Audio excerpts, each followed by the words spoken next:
Seems like some of us are born a little overly excited about learning and doing and creating and participating.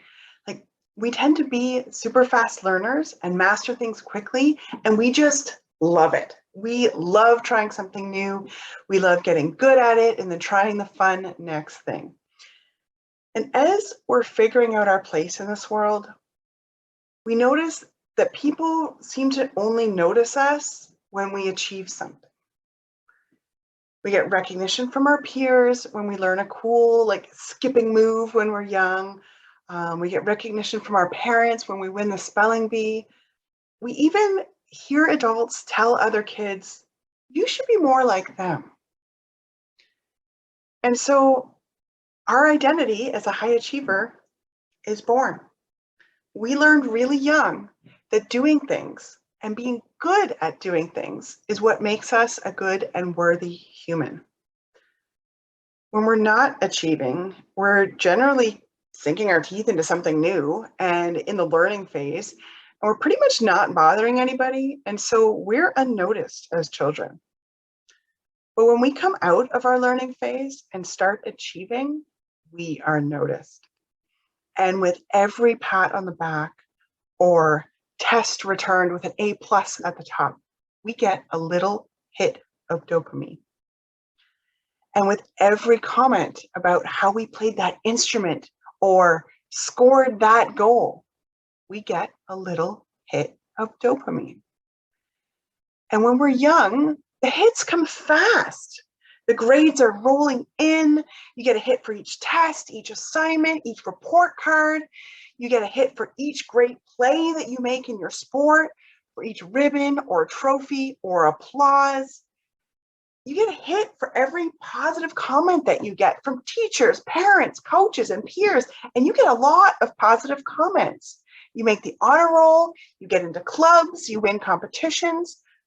The next hit, when you're young, is always nearby. But that changes as we get older. We get out into the work world and we can climb the ladder quickly at the beginning, sure, but there comes a point where the next promotion is years away, if at all. And you start feeling this desperation, like you start getting desperate for the next hit. And what do? Well, you're an achiever, so you turn your achievement elsewhere. You might, try to achieve that sexy house and that really nice car. And then when that box is checked, now what?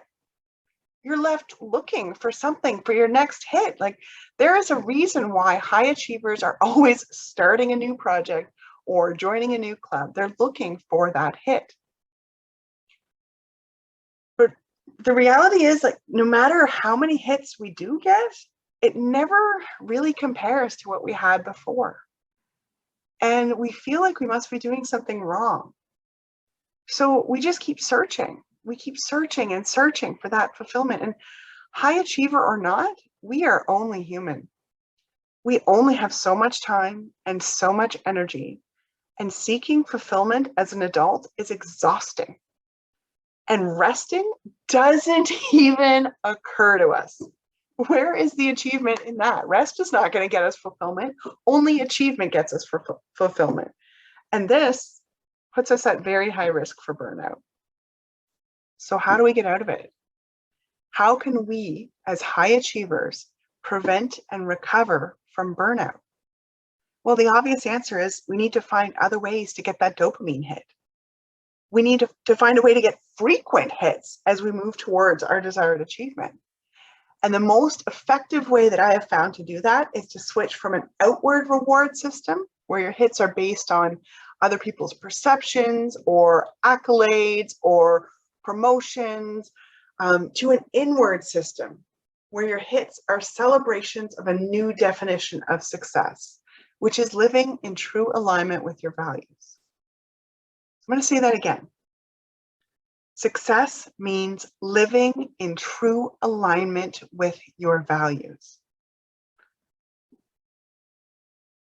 Now let's think about that for a second. Like, as a high achiever, have you ever really stopped to consider what your values might be?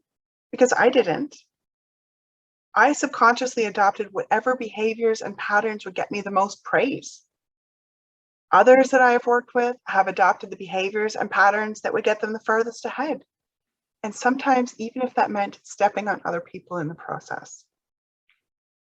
It feels terrible to live like that. But you know what feels good? Dopamine. And the only way we know how to get that is to achieve more. And here's our treadmill, running and running and running and getting nowhere. So my passion is helping high achievers to get off the treadmill so they can find happiness and peace and fulfillment and maybe even free up some mental space to achieve even higher. My group program called Bridge to Your Best Life is open now, and it's welcoming its founding members. So if you're interested in getting on the fast track off of the treadmill and into your best life, check out my website or DM me for more info. You bring the courage, I bring the map. Let's take this journey together.